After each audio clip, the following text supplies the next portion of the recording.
الحمد لله نحمده ونستعينه ونستغفره ونؤمن به ونتوكل عليه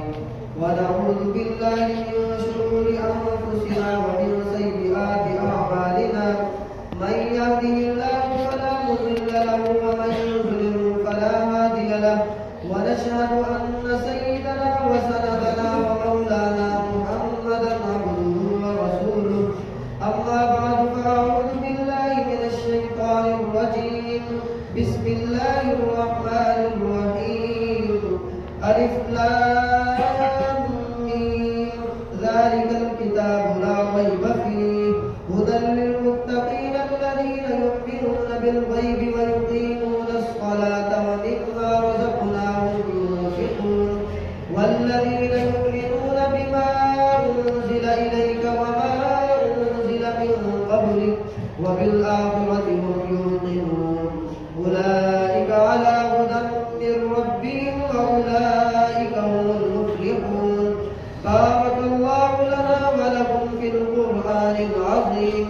ونفعنا وإياكم بالآيات والذكر الحكيم إنه تعالى جواد كريم ملك بر رؤوف رحيم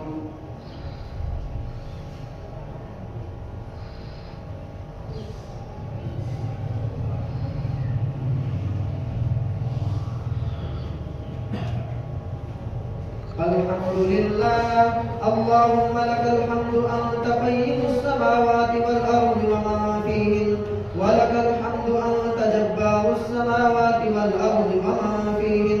ولك الحمد أنت الحق ووعدك حق ولقاؤك حق والجنة حق والنار حق والصراط حق ومحمد رسول الله حق والساعة حق اللهم اغفر لنا ما قدمنا وما أخرنا وما أسررنا وما أعلنا وما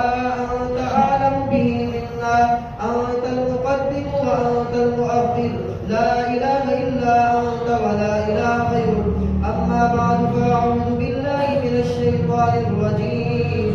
إن الله وملائكته يصلون على النبي يا أيها الذين آمنوا صلوا عليه وسلموا تسليما وقال رسول الله صلى الله عليه وسلم الله الله في أصحابي لا تتخذوهم من بعدي غرضا فمن أحبهم فبحبي أحبهم ومن أبغضهم فببغضي أبغضهم وقال رسول الله صلى الله عليه وسلم أرحم أمتي بأمتي أبو بكر وأشدهم في أمر الله عمر وأصدقهم حياء عثمان وأقواهم علي